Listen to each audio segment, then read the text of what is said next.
Viena iš perspektyviausių alternatyvios energetinės ateities vizijų yra vandenilio energetika. Šiandieninėme pasaulyje tai gali būti vienas efektyviausių būdų išspręsti susidariusias globalinės aplinkosaugos problemas. Vandenilis yra paprasčiausias, labiausiai visatoje paplitęs elementas. Žemėje vandenilis yra sukauptas įvairiuose junginiuose.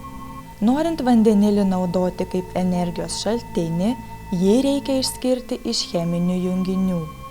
Šiam išskyrimui reikalinga energija, kurią galima naudoti iš atsinaujinančių energijos šaltinių. Kol kas vandenilis išgaunamas pramoniniu būdu, naudojant anglis ar gamtines dujas ir išskiriant anglies dvideginį, šiltnamio efektą sukuriančias dujas. Vandenilį taip pat galima išgauti iš didžiausio šio elemento šaltinio – vandens. Vandenilio deginimui naudojami specialūs prietaisai vadinami kuro elementais.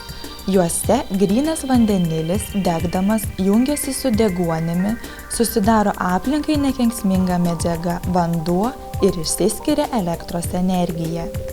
Šią energiją galima naudoti įvairiems tikslams, pradedant automobilių varikliais ir baigiant nešiojamų kompiuterių baterijomis. Tokios energetikos maketą studentai gali išbandyti Vytauto Didžiojo universiteto fizikos katedros aplinkos fizikos laboratorijoje. Maketą sudaro 3 dalys. Pati pirmoji grandis yra saulės elementai, kurie gamina elektros energiją. Ši elektros energija naudojama skaidyti vandens molekulėms į vandenilį ir deguonį. Šis skilimas vyksta specialioje membranoje, kurią matome sumontuotą tarp plastikinių plokštelių.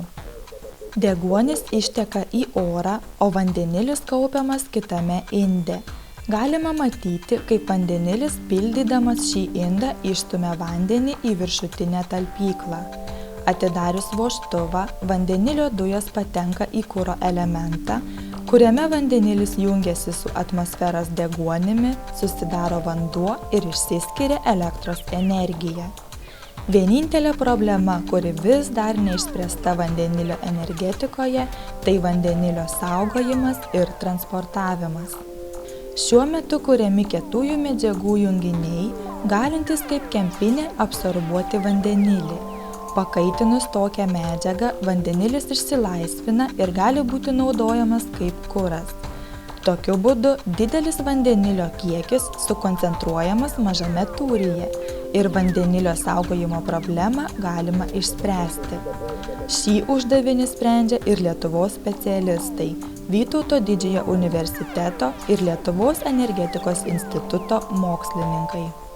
Vandenilis gali paspartinti saulės ir vėjo energijos naudojimą, nes vandenilio kaupimas gali padėti pašalinti didžiausią šių atsinaujinančių šaltinių trūkumą – jų nepastovumą. Lietuvos verslo įmonės, mokslo institucijos ir mokymosi įstaigos aktyviai pasitinka šiuolaikinius energetikos iššūkius. Koncernas Achemos grupė investavo į modernių vėjo jėgainių parką, kurių galingumas 16 MW. Kauno nuotekų valymo įmonė įdiegusi šiuolaikinius biotechnologinius sprendimus ne tik išvalo vandenį nuo įvairių teršalų, bet ir gamina biodujas.